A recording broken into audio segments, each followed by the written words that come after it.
Dr. Michael Carter had delivered hundreds of babies throughout his career, but nothing could have prepared him for what happened that evening at St. Mary's Hospital in Chicago. It was a routine delivery, at least until the moment the newborn took its first breath. The room was filled with the usual sounds of childbirth: the mother's exhausted gasps, the rhythmic beeping of monitors, and the soft cries of the infant. But then, something impossible happened. The baby suddenly stopped crying, opened its tiny mouth, and spoke. The words were faint but unmistakable. Dr. Carter froze, his heart pounding. The nurses exchanged bewildered glances. Had they really just heard that? Within seconds, Dr. Carter grabbed his phone and called the police. The emergency operator on the other end of the line hesitated when Dr. Carter explained what had happened. A newborn speaking? Sounded absurd. But something in the doctor's voice, his urgency, his disbelief, convinced the dispatcher to take it seriously. Officers were sent to the hospital immediately. Meanwhile, in the delivery room, the mother, Jessica Miller, looked at Dr. Carter with confusion. "What's wrong? Is my baby okay?" she asked, her voice weak from exhaustion. Dr. Carter hesitated, unsure of what to say. He turned to the nurses. "Did you all hear that?" One of them, Nurse Olivia Reynolds, nodded slowly. I think so," she whispered, "but it doesn't make sense." The baby, a boy, lay in the bassinet beside his mother, appearing normal in every way. His breathing was steady, his tiny fingers curled into soft fists. He had cried just moments ago, like any newborn, but then, inexplicably, he had spoken, or at least they thought he had. The police arrived within minutes. 2 officers, Detective Ryan Carter, no relation to the doctor, and Officer Amanda Brooks, entered the room. Dr. Carter, still shaken, struggled to find the right words. "I know how this sounds," he admitted, "but I swear, this baby," he spoke. "He said something." Detective Carter frowned. "What exactly did he say?" Dr. Carter swallowed hard.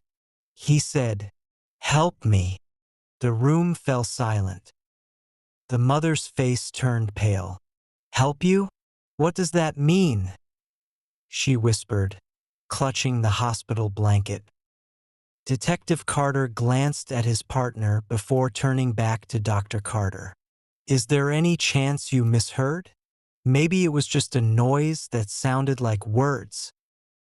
Dr. Carter shook his head. "I've been delivering babies for 20 years. I know what a newborn sounds like. This was different." The officers exchanged a look.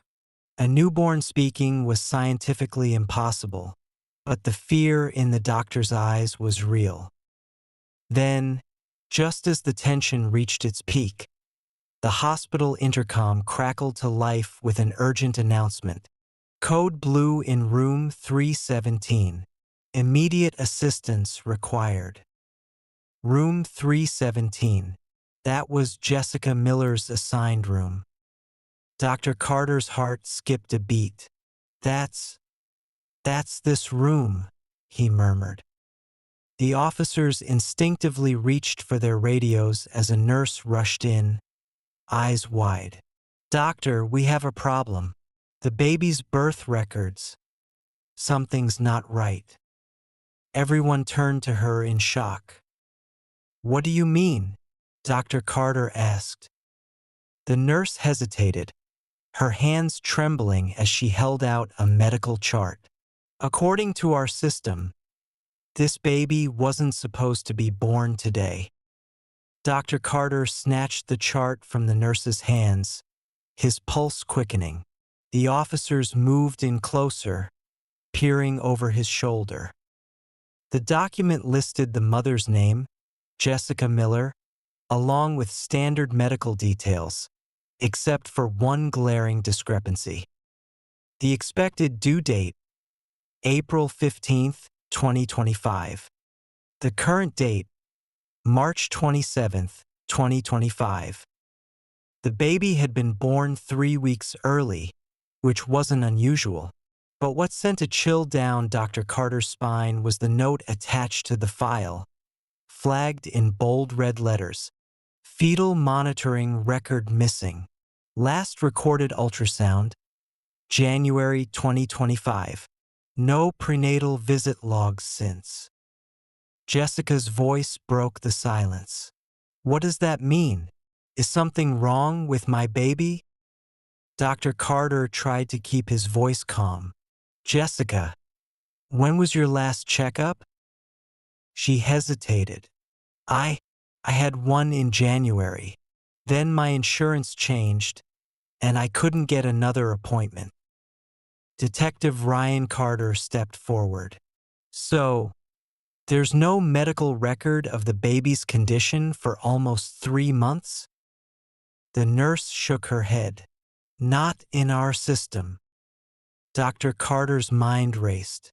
That meant they had no way of knowing if there had been any complications, no way of knowing if something had changed inside the womb.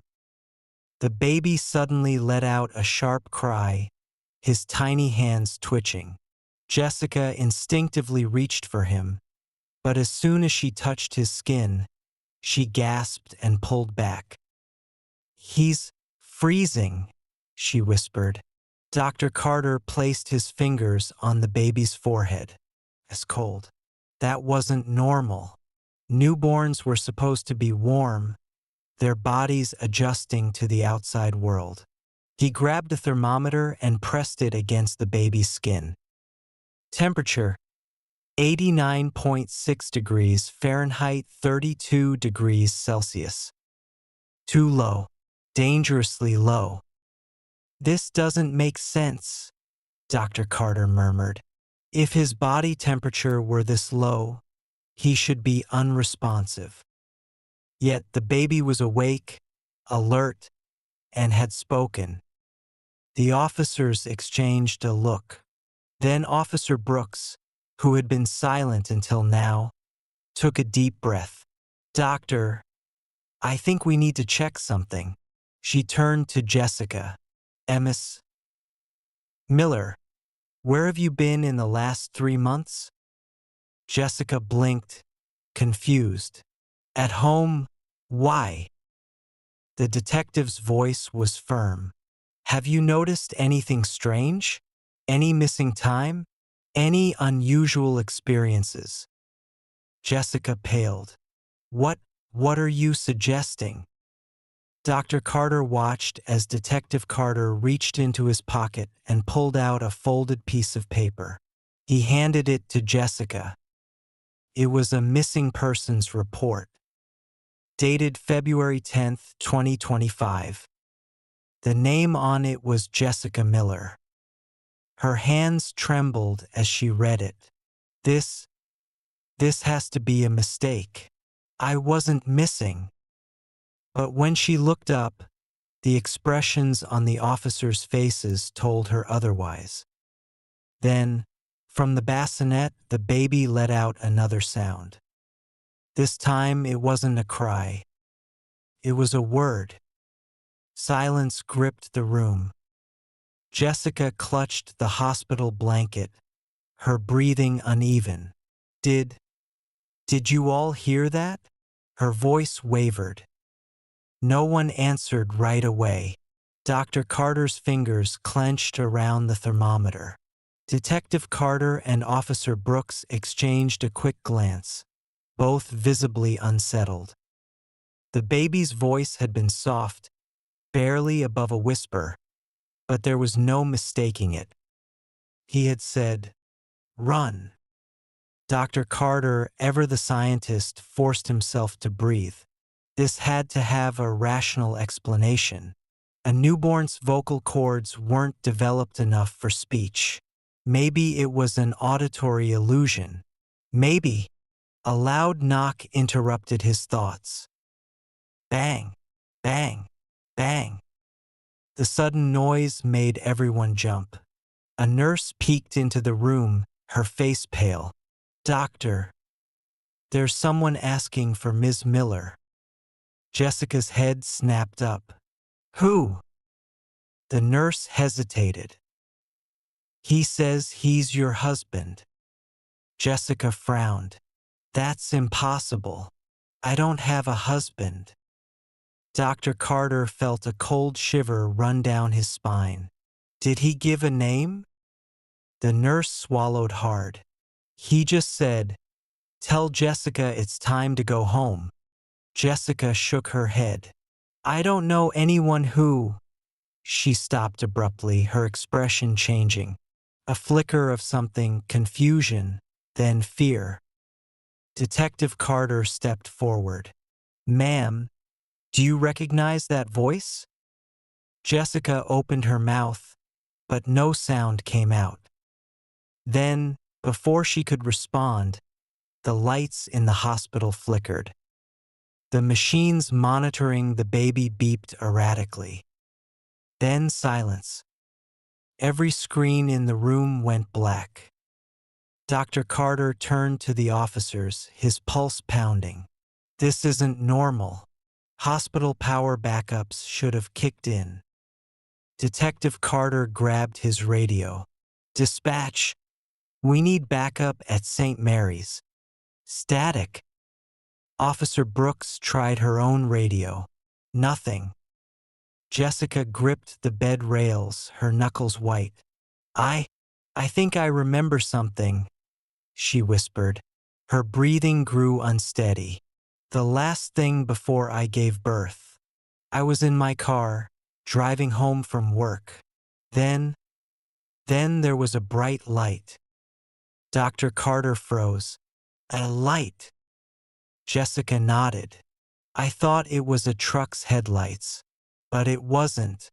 It was too big, too bright. And then, nothing.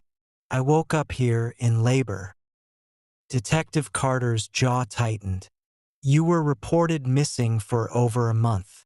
And you're telling me the last thing you remember is a bright light. Jessica looked at him, fear plain in her eyes. You think I was taken? Before anyone could answer, the knocking at the door grew louder. Bang, bang, bang. Then the handle turned. The baby let out a sharp cry, but this time it wasn't words. It was a wail of pure primal terror. And in that moment, Jessica remembered everything. Jessica's entire body tensed as memories flooded back. Disjointed, fragmented images that didn't make sense. The light, the weightless feeling, the strange voices, whispers that weren't quite human. And then, the overwhelming sensation of something being taken from her. Bang, bang, bang. The door rattled violently.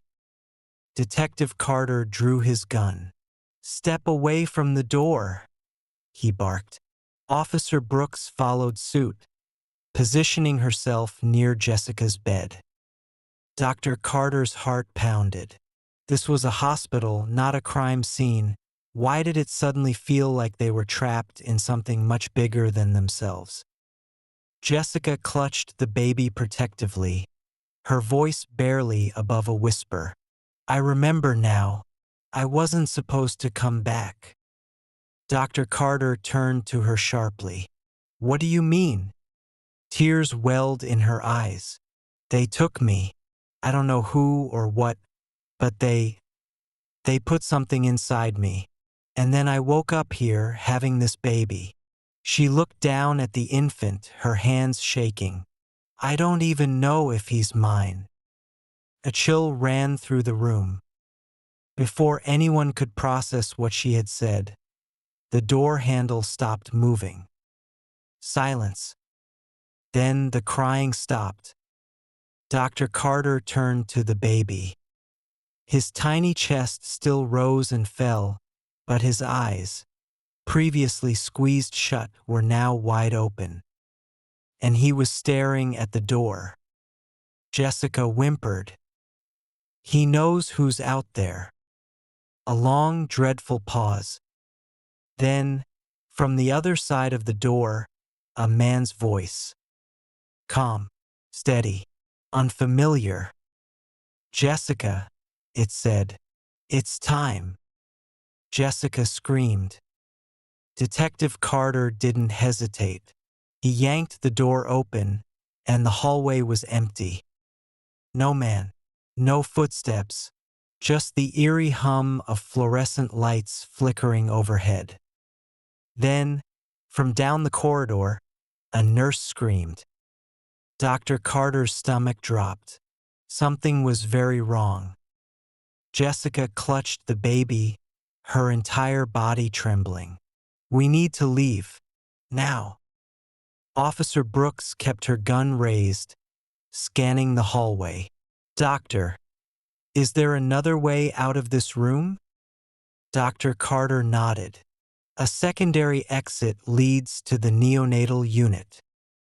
Detective Carter turned to Jessica. "Can you walk?" She nodded shakily, clutching the baby. "Then we move. Stay together."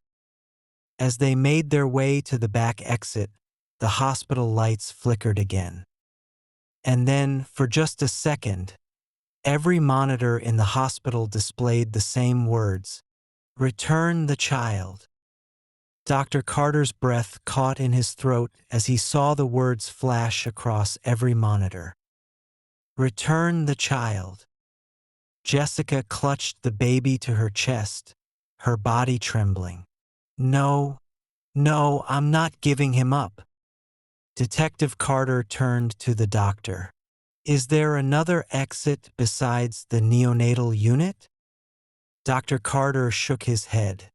"That's the safest route. But if whatever this is can control the hospital systems, I don't know how much time we have." The hallway ahead was eerily silent. Officer Brooks took the lead, her gun raised. They moved quickly, staying close together. Then, just as they reached the neonatal unit's back exit, every door in the hallway slammed shut at once. Bang! Jessica screamed. The baby, silent until now, let out a single sharp cry. But this time it was not a human sound. Dr. Carter felt his stomach drop. The cry was too deep, too resonant. It vibrated through the walls, almost as if the hospital itself had responded. Jessica's breathing grew ragged. "I don't care what's happening. I'm not letting them take him." Detective Carter turned to her, his jaw tight. "Jessica, we need to know. Are you sure this is your baby?" Tears welled in her eyes. I don't know. But he's mine now." Suddenly, the emergency exit doors at the end of the hallway swung open on their own. A freezing gust of air rushed in. And then they saw him. A tall figure stood in the doorway. Not a nurse, not a doctor, just a man. Dressed in a dark suit, his face obscured by shadow. Jessica gripped the baby tighter, taking a step back. No, please." The man raised a hand and spoke, his voice calm, measured. "Jessica, it's time to return what does not belong to you." The air grew heavy. Dr. Carter felt an overwhelming pressure in his chest, as if unseen hands were pushing down on him. Detective Carter raised his gun. "Who the hell are you?" The man didn't blink. Then he took a single step forward. Jessica gasped. The baby's eyes glowed. A deep, unnatural blue. Dr. Carter's mind screamed at him to run, but he was frozen in place. Jessica sobbed. "No, "No, you can't take him." The man extended his hand. "It was never yours to keep." Jessica let out a choked sob, then did something no one expected. She ran. She bolted past the man, cradling the baby, sprinting toward the hospital parking lot. "Jessica!" Detective Carter shouted, giving chase. Dr. Carter hesitated. His instincts told him to run the other way, but something about the baby, about Jessica's sheer desperation, made him move. The man in the suit didn't pursue. He simply stood there watching, and then he vanished. By the time authorities searched the hospital grounds, Jessica was gone. Her hospital gown was found discarded near the road. No footprints, no witnesses. The baby was never found. Detective Carter and Officer Brooks reviewed security footage, only to discover that from the moment Jessica ran, the hospital's cameras had captured nothing but static. Dr. Carter tried to go back to his normal life, but the events of that night haunted him. Who or what had been inside that child? Months later, he received an unmarked letter in the mail. No return address, no name, just a single sentence written in neat, perfect handwriting. "He was never yours to save." Dr. Carter burned the letter. But deep down, he knew, whatever had taken Jessica and that child, it wasn't finished.